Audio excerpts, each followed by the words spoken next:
Hello everyone, I am Dr. Garima Sachi. Welcome you all in my YouTube channel. चलिए friends, आज हम सभी जलसीमियम medicine के बारे में बात करते हैं। एक पेशेंट की डिमांड पे ये मेडिसिन का हम जस्ट बताने वाले हैं आज।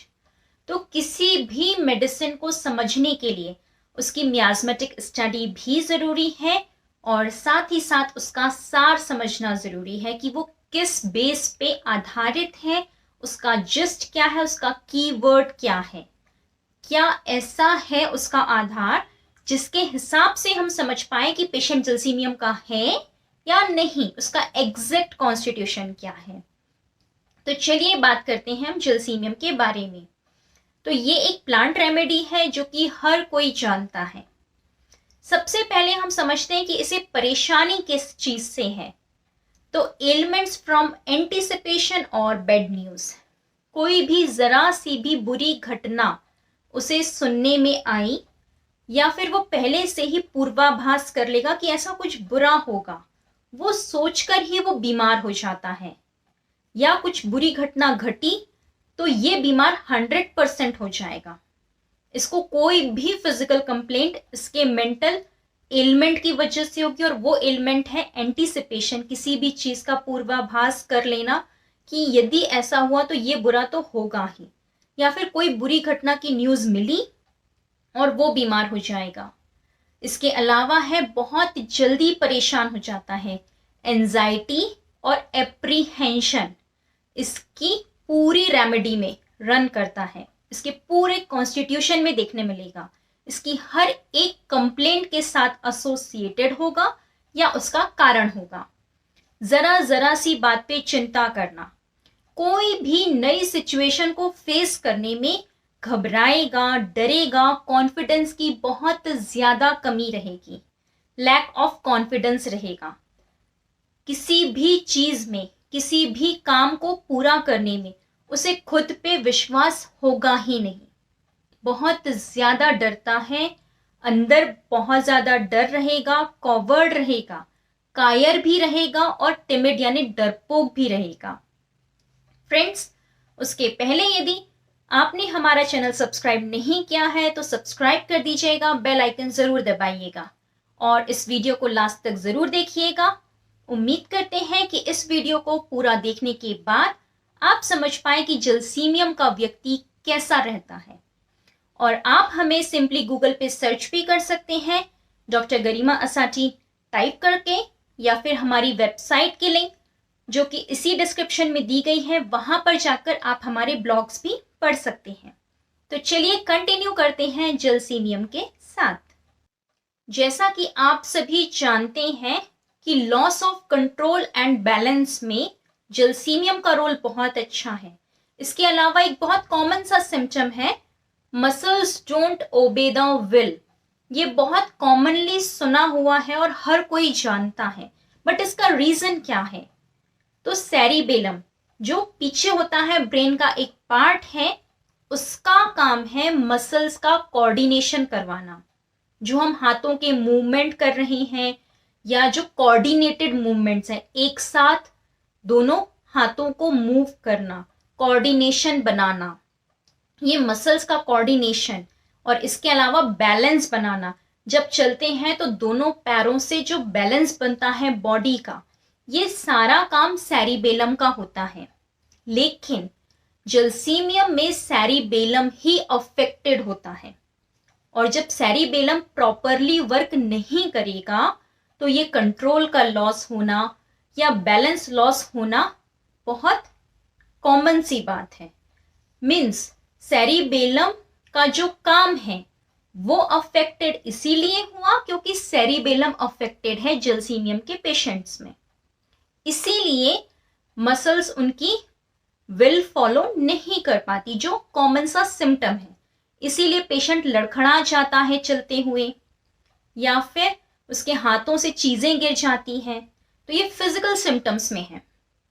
मेंटली देखें तो पेशेंट ऐसा सोचता है कि मुझे कंट्रोल करना है, कोई भी टफ सिचुएशन आए मेरे सामने या फिर किसी भी तरह की डिफिकल्ट सिचुएशन आए तो मैं हर चीज को कंट्रोल करूं, हर चीज को बिल्कुल बैलेंस करके चलूं, किसी भी तरह से मैं घबराऊं नहीं, क्योंकि इसका एक कॉज एप्रीहेंशन, एंजाइटी भी है, डरता है हर चीज में। तो उस डर से बचने के लिए ये दिमाग में कांस्टेंट ये भी सोचता रहता है कि मुझे हर चीज कंट्रोल करके चलनी है, क्योंकि मुझ में कंट्रोल तो है ही नहीं, मैं कोई चीज बैलेंस तो कर ही नहीं सकता। तो जलसीमियम के जो पेशेंट्स होते हैं वो बिल्कुल अपने आप को ऐसे बना के चलते हैं कि कोई भी टफ सिचुएशन आए, जरा सी भी कोई प्रॉब्लम आए या कोई बड़ा शॉक हो या बैड न्यूज हो, मुझे हर एक सिचुएशन को बहुत अच्छे से डील करना है। ये अपने आप को ऐसा शो करते हैं कि मैं बहुत बहादुर हूँ, बहुत करेजियस हूँ, जबकि इंटरनली ये बहुत टिमिड है और बहुत ज्यादा कॉवर्ड है। मीन्स डरपोक है, और कॉवर्ड मीन्स कायर है। लेकिन वो उनका बेसिक नेचर है। टिमिडिटी मीन्स डर और कॉवर्डाइज मीन्स कायरता, ये इनका बेसिक नेचर है और उसे हाइड करते हैं ये साइकोसिस से। साइकोसिस क्या है इनका? तो वो ये है कि मैं बहुत अच्छे से सब कुछ डील कर सकता हूँ, मैं बहुत बहादुर हूँ। वो ऐसा शो करते हैं कि कोई बैड सिचुएशन भी आए और उन्हें फर्क नहीं पड़ रहा, वो बहुत अच्छे से डील कर ले रहे हैं, ये ऐसा शो करते हैं। ये साइकोसिस में ऐसा शो करते हैं जैसे ये बिल्कुल डरे नहीं हैं, बिल्कुल भी नहीं कांपते, बिल्कुल स्ट्रांगली खड़े रहेंगे, जबकि जो इनका बेसिक सोरा है उसमें इन्हें बहुत ज्यादा डर है किसी भी तरह की सिचुएशन को फेस करने में। इसी वजह से इनका बॉवल कंट्रोल भी नहीं होता है, लॉस ऑफ बॉवल कंट्रोल, क्योंकि इनका कंट्रोल है ही नहीं। इस वजह से इन्हें बार बार मोशंस के लिए जाना पड़ता है या फिर फ्रीक्वेंट यूरिनेशन भी होता है। यदि किसी पार्टी में जाना है, किसी फंक्शन में जाना है, कोई अच्छे काम के लिए जाना हो, या इवन बुरी न्यूज सुन के भी किसी ऐसी जगह जाना हो जैसे ग्रेवयार्ड वगैरह, तब भी इन्हें बॉवल कंट्रोल लॉस हो जाता है और फ्रीक्वेंट यूरिनेशन होती है।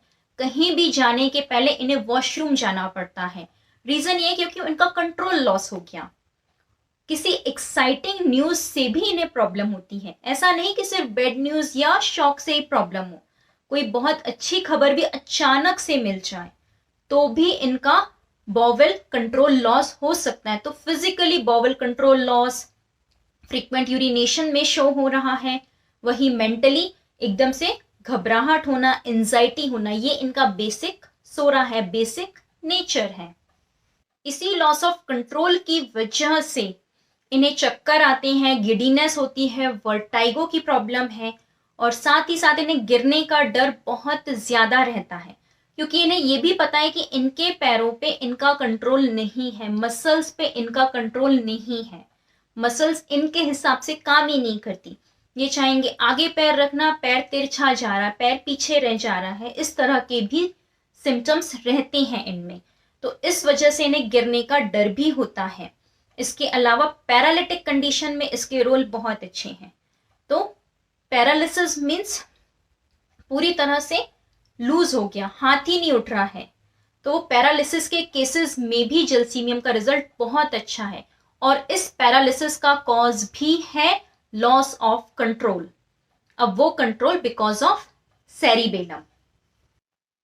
ये जो पैरालिसिस है उसका मतलब है कि अनेबल टू मूव, मीन्स हाथ में है तो हाथ भी नहीं हिला पाएगा, पैर में है तो पैर नहीं हिला पाएगा।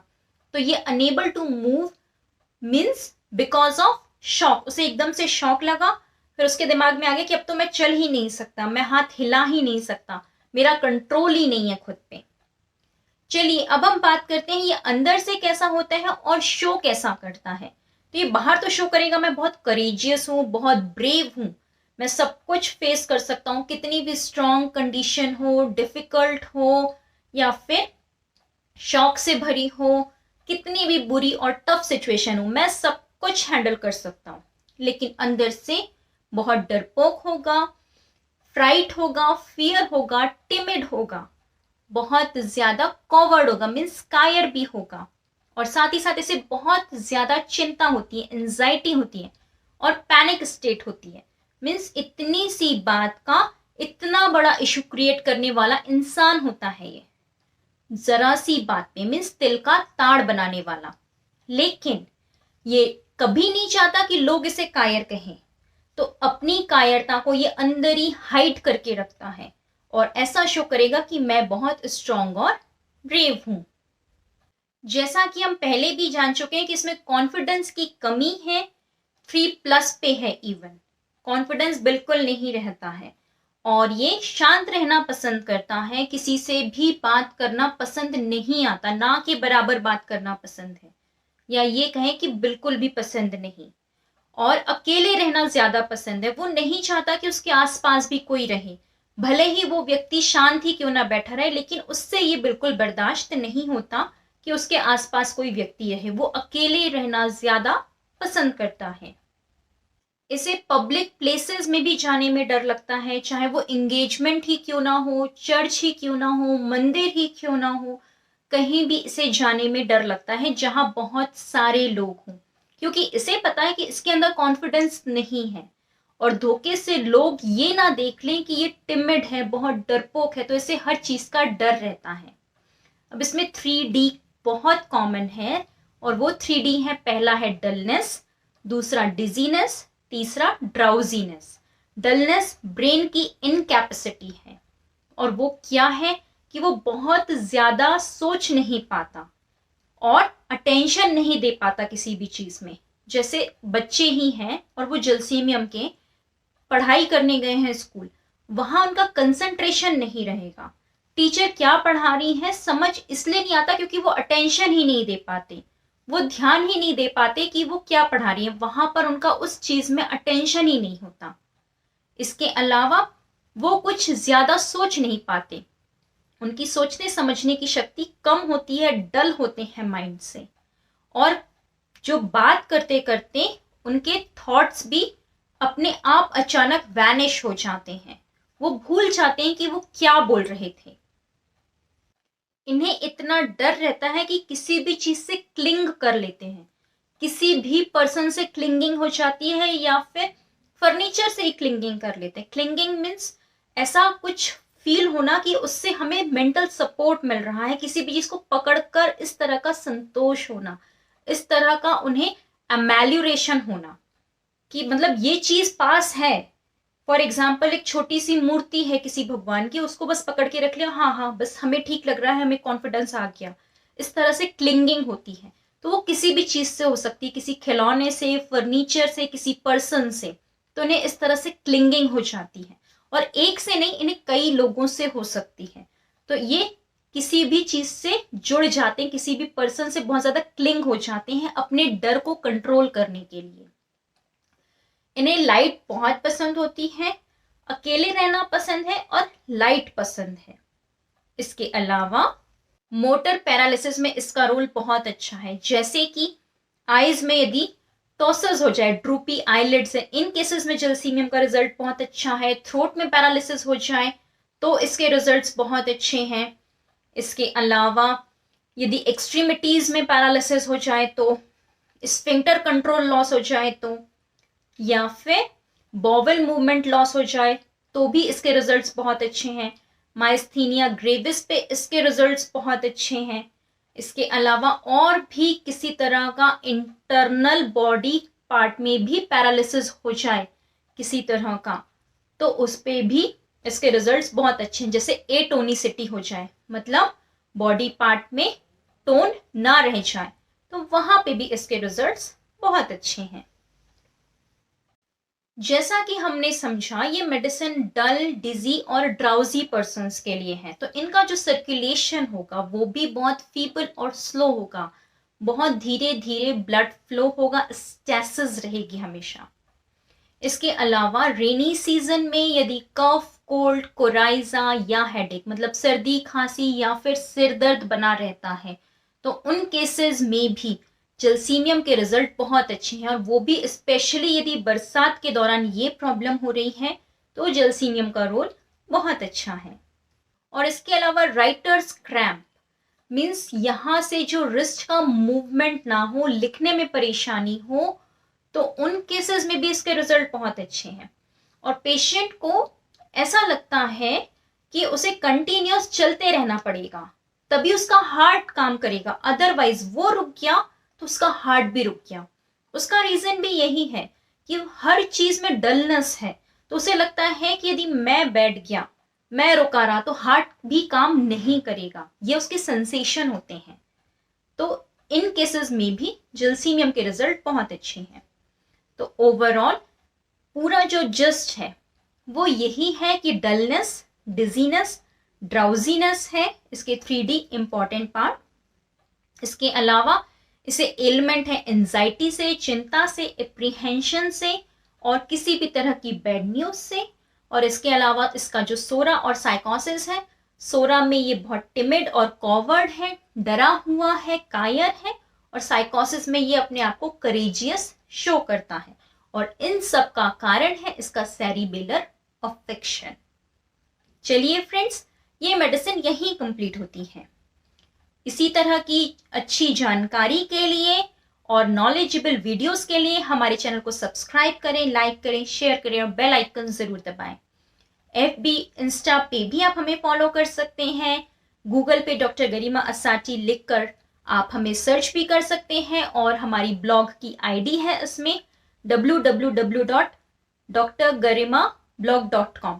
उसमें आप हमारे आर्टिकल्स और ब्लॉग्स भी पढ़ सकते हैं। Stay connected to stay healthy. Thank you.